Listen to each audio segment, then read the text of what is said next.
Greetings, Benjamin J. from BENZTRAINZ with another in the series. Well, a follow-up on that Lionel 8140, that shell that I had. I put that Marx motor in it.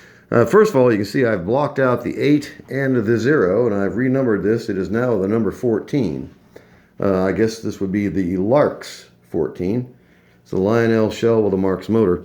And I have mounted the drawbar. I used a drawbar rather than a tab and slot. And as you can see, I just used a paper joiner for now and drilled a hole and used a plastic nut, a steel nut, and it brought it up to exactly the right height.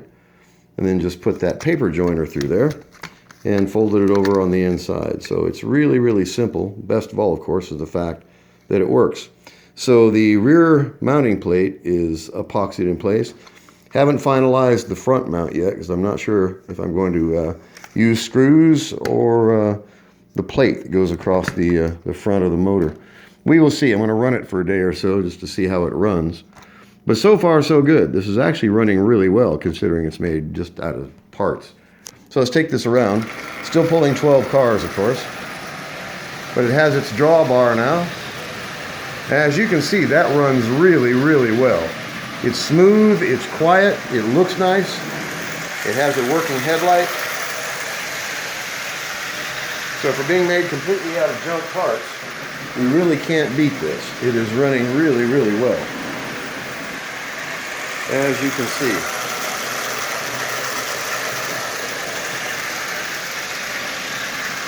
So it actually only took a few minutes to make this.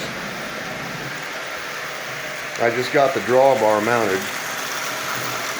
Had to drill a hole in the drawbar, drill a hole in the plastic body. Find those two nuts, brought it up to exactly the right height, and then just put a paper joiner through the hole. Fold it over inside the cab, and I'll fold it down nice and flush, and then just color it black. It'll be virtually invisible. Not going to put a whole lot of work into this since it's made just out of parts. The nice thing about it, of course, is that it's no longer just a shell sitting under the layout table. So I put a single reduction motor in it, E-unit bypassed, of course. It runs forward only, but as you can see, this is running really, really well. So it's a nice looking locomotive that runs absolutely perfectly, and it costs exactly nothing. So always fun. I had other Marx shells I could have used.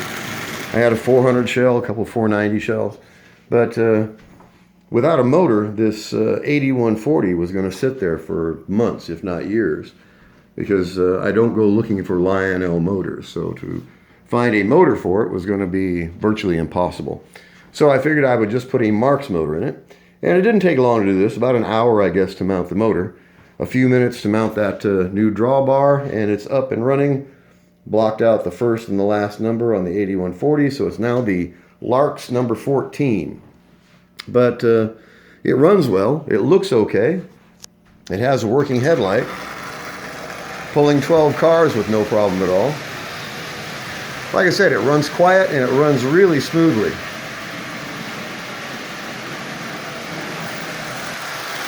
So it was a fun project, that worked.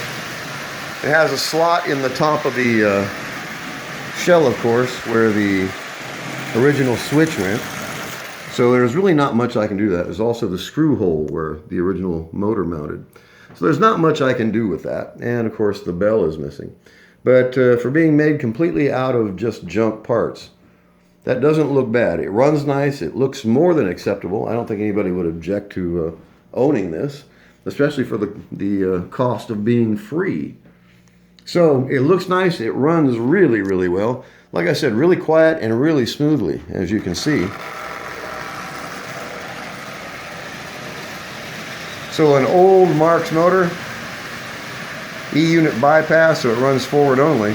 But as you can see, that came out actually quite well. It looks nice, it runs really, really well.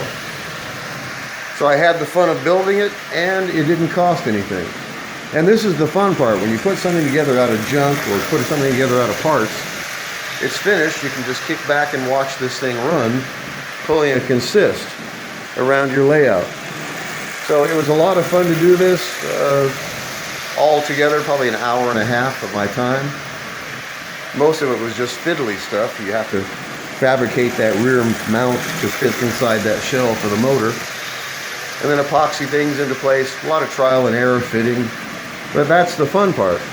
And as you see, it came out nice. It looks nice. It runs well.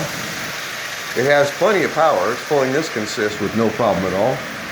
It runs smoothly. It has a working headlight. And best of all, of course, is the fact that it was free.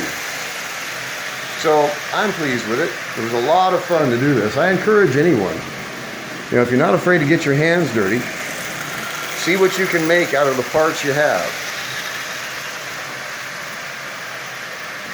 It's a lot of fun to experiment. And in this case, an experiment that worked. This actually works quite well. So it runs nice, it looks good, and best of all, of course, was the fact that it was free. So it has its new drawbar, its new motor, its new numbers. So I'm pleased with it. It was a lot of fun, and this thing will run virtually forever now.